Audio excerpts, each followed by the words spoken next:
I'm Josh Evans, and I love to help businesses build the right culture within their organizations so they can be more profitable. Do you want more engaged employees? Do you want your company to be more productive? Well, I'm going to show you how to do that. And I'm going to share with you the tools that I've used with hundreds of companies varying in size from 60,000 person conglomerates down to 5-person teams. So get ready and join me so we can build the right culture for your business.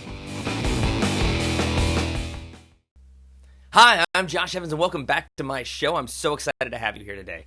So, real quick, catch this idea. I'm sure you've heard this. Good fences make good neighbors. Now, one of the best neighbors I've ever had, this was years ago at a previous house that I owned, we built the fence together. It had gotten knocked down in a hurricane, and he was a very nice guy, Arnie, great guy, solid neighbor. His yard always looked great. It was maintained. He was always looking out for my house. Very nice guy. So when this hurricane came through, I think it was Hurricane Ike, years and years ago, probably 6-7 years ago. No, like 9 or 10 years ago. It knocked down my fences. And so me and my neighbor, we built this fence together. And we made the decision, hey, why don't we go a little bit higher and we'll put this little kick plate, right, that can rot away, and we can replace that so it's not rotting every board, just the bottom of it. And so we had a nice 8-foot fence between our houses. He's still a good neighbor. But we've all heard that phrase that great fences make great neighbors, right? Because it's a clear boundary. And I agree with it. I think having clear expectations and clear boundaries with people is a great way to manage expectations, right? It prevents disappointments. It prevents overstepping. Now, years and years ago, I read a book called Boundaries. And I read it because I thought I needed to help my mother-in-law realize the boundaries she was stepping over in my life. And apparently I was wrong, because I read through it and I was like, oh my goodness, I'm stepping all over everybody else's boundaries. Right? I'm all up in everybody's gardens, proverbially. And it made me realize that boundaries are such an important thing, not only having our own and setting our own boundaries, right, but respecting the boundaries that other people have too. And so what I want to do, and it's phenomenal whether it's in your personal life or in your professional life, but here's what I want you to catch this, right? Clear expectations prevent disappointments. Clear expectations prevent disappointments.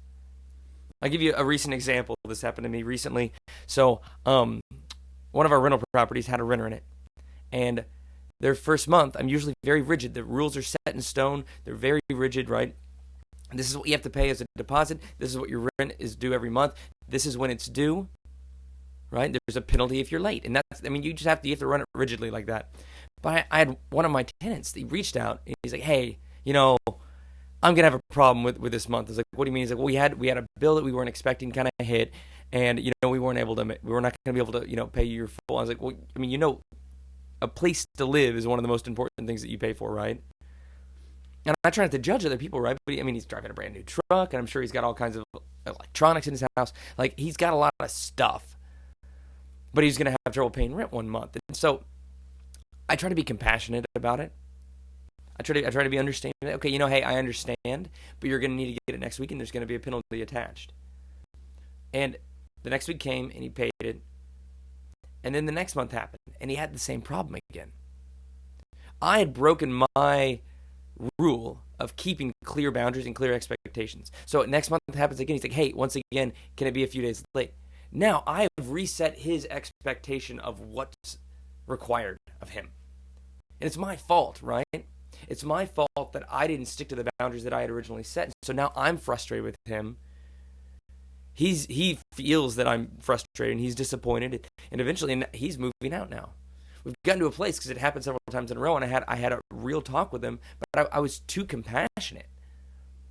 I didn't stick to my strict boundaries, and so now I wasn't doing him any favors, because now he thinks that he can take advantage of me, and I didn't do myself any favors, because now I'm having to run him down to pay his rent. So, catch us again. Clear expectations prevent disappointments. They just do. I think it goes with children too. So I have 2 sons. And if I say, look, you can't turn on the hose outside unless mommy and daddy are there. And to tell you the truth, I know occasionally he turns it on for a little bit to fill up, a bucket with water, or to go water his garden, and then he'll go turn it off. But if I'm there and I see him turn it on without asking permission, he thinks he can do it anytime he wants.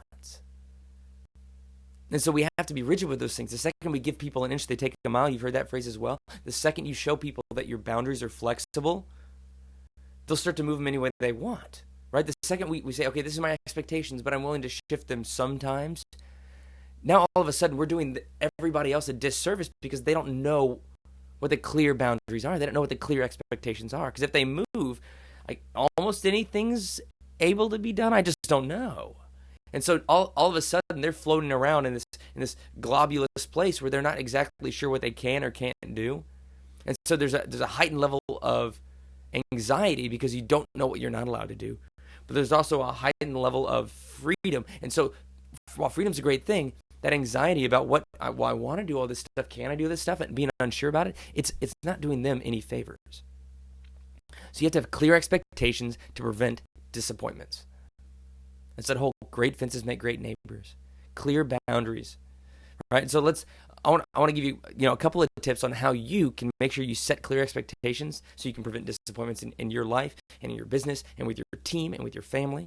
Here we go. First, set rigid boundaries. I mean, set very clear, very rigid, firm boundaries. This is the box that you're allowed to play in. All right? This is it. Like with kids right now, their clear boundary literally is like in the backyard. You can't go in the front yard unless mommy and daddy are with you. You can go play in the backyard. That's a clear boundary. Inside the backyard, practically anything goes, right? They can run around and they can, if they ask, they can turn on the sprinkler and they can run around naked in the sprinkler if they want, right? Anything goes in the backyard. They're fine to run around and have fun in the backyard because I've set these clear boundaries and they know that's the boundary.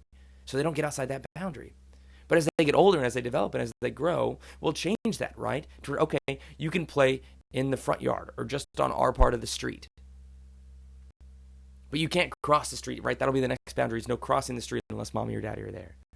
And eventually when they're old enough, right, when they're 14 years old, yeah, you can cross the street as long as you look both ways. You slowly have to give people more, more authority, more responsibility when they deserve it, right? But you have to start from a place of very clear, very distinct boundaries. Otherwise, people are going to not know where their bounds are, right? What they're allowed to do or what they're not to do. People can't be given all of this authority off the bat, all right? Whether it's a tenant, an employee, a child, a coworker. Set rigid boundaries. Now, this doesn't mean set not a whole bunch of rules, all right? I'm not saying just set a ridiculous amount of rules. I'm saying set boundaries. And if you set the correct boundaries, you don't need to list the rules, right? They all fall within this boundaries that you set for them, right?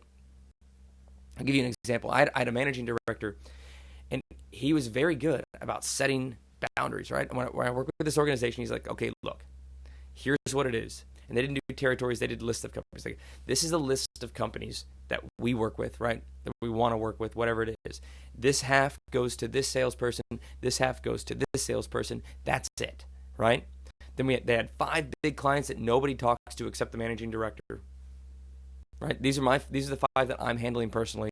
These are your list of clients. Anything outside of this list is open as long as you check with the other people to make sure they haven't started a conversation. That's it. Those are very clear boundaries, right? You can talk to all these clients. Don't talk to these clients. Anybody that's not listed, you can go after, but you have to check with everybody else.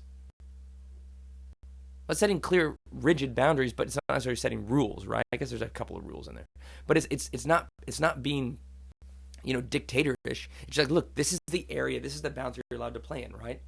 You don't speak to the Europe companies, you speak to the North American companies. That's what your goal is. That's what your job is. That is the playground that you're allowed to play in right now.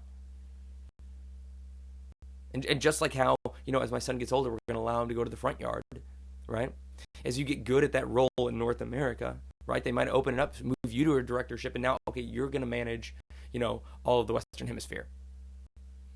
Or all the Northern Hemisphere. I don't know. They'd probably just break it down Western and Eastern. But if you see what I'm saying, setting rigid boundaries allows people to do their best work, right? Because they get the freedom to roam in that boundary without all the rigid rules and the strict, ideals that they might have to adhere to. Okay? So that's the first thing. If you want to have clear expectations, right? To prevent disappointments, set rigid boundaries. Next, and here's what gets hard, right? Because you have to temper this, right? You have to be open to adaptation. Meaning that if somebody comes to you and they have a way they can change the current policy, the current expectations, the current boundaries for better, listen, right? Be open to adapting to what it is. I'll give you an example. So an organization I used to work with a couple of years ago, they had some really neat teams, but they had a very strict PTO policy, right? They had a very strict vacation policy. Everybody got 2 weeks starting, and then after 5 years, and it included industry experience, you got 3. And then after 10, you got 4 weeks. Okay. Well, one of their big problems is they had a competitor that they were constantly, always poaching people back and forth, right? This technical and scientific skilled talent. And so they were always taking each other's employees, which is kind of funny. And one of these, he's just a mid-level manager, right? He only had about 6 people that reported to him. It was his first managerial role. He was a younger guy. And he realized that he had lost 2 people that year to the other organization. And he did exit interviews like he wanted to, and they were real honest since it was a friendly relationship. And he found out that the reason they were leaving wasn't the money. It wasn't because they wanted to work at the other company. It was because the other company was offering unlimited PTO, unlimited time off, unlimited paid time off, which is a mind-blowing concept 10 years ago, but it's becoming the standard now. And this young manager, he realized it. And the rigid rules were set, right? Everybody gets 2 weeks. At 5 years, you get 3 weeks. And at 10 years, you get 4 weeks. Wow, you get a month off, paid. But this other company started doing something very, very interesting. And so he saw this. He goes, we have to change. If we want to keep good talent, we have to adapt. And he went to his direct report, right? And he talked to his, I guess it was the EVP of North America or something like that. He said, look, this is what's happening. This is why we're losing people. We need to adapt these boundaries that we've set. And after a few discussions and a few iterations, they figured out, you're right. Their competition was doing this, and they're using it to lure away great talent. So all they had to do was adapt. So now they've reset the boundaries. The boundaries are, you can take as much personal time as you want off, as long as you've gotten all of your work done. Well, then it's manager approved. You can do what you want, right? If you have everything done for the month of August, take the month of August off. The boundaries, they're still rigid boundaries. They're just different boundaries. Sometimes we have to shift and we have to adapt. We have to evolve to what the working environment has become. Just like if all of a sudden me and my wife moved to another house that had a much bigger backyard, say 30 acres or something like that, I don't think I could give a 4-year-old you can go play anywhere in the backyard. I don't think I could give him I couldn't use the same boundaries for a different situation. Right? We have to adapt to the environment that we're in. So if we had those 40 acres, right? I might tell my son, you have to be able to see the house. Right? I don't want him going down into the lower pastures and through the creek with all the snakes, right? Not necessarily. And so if the situation changes, you need to be able to adapt, right? And that's one of the big things, right? Clear expectations prevent disappointments. Don't leave loopholes. People aren't good with loopholes. They'll find them, they'll use them, they'll want them. I love loopholes. My wife's all about loopholes too. It's ridiculous, right? Clear expectations prevent disappointments. So I want to come back to that being open to adaptation. Say we were to move to another home and we're to have a whole different kind of experience. I don't necessarily, my 4-year-old can run around our backyard right now as much as he wants. He's not going to get into much trouble. But if we had a 40-acre backyard, it would be a totally different conversation, right? We'd have to adapt to that situation. And I'd have to be very clear about my expectations, right? Like, don't go past that one oak tree. I think too often we set rigid boundaries and then we aren't willing to adapt because we spend so much time thinking and worrying and kind of convoluting the whole process that, no, it's easy just to stick to this boundary, whether it's the right one or not. And in fact, that young manager that I was talking about earlier, he ran into people like that. He's like, no, this is our policy. Everybody here gets 2 weeks, then 3 at 5 years, then 4 at 10 years. This is how we've always done it. But how we've always done it isn't always the right way. You can reset your expectations, but you have to be clear about them. You can change the boundaries, but you have to be very rigid with them. Now, coming back to that PTO thing, there was a problem because everybody over the age like 55, 60 was complaining because they were accruing all these weeks of vacation that they never used, and they were selling them back at the end of the year. And so they looked at this unlimited personal time off or paid time off as some sort of a demotion, right? To them, their pay just got decreased, which is kind of funny to think about because they just don't want to take vacation, right? They're just piling up money until they retire, which is a whole nother conversation. But clear expectations prevent disappointments. They do. So whether it's in your personal life, if it's in your professional life, or even just yourself, set clear expectations to prevent disappointments in it, all right? Set your rigid boundaries, but be open to adaptation. Anyway, I hope you enjoyed today. It was a lot of fun having you here. I know this is kind of a crazy topic, but it was enjoyable to talk about. And so, once again, reach out to me anytime you want on social media @EnthusiasticU, or shoot me an email if you have any questions. Maybe I'll read it on the air. Who knows? You can send it to info@joshuamevans.com. Have an awesome day.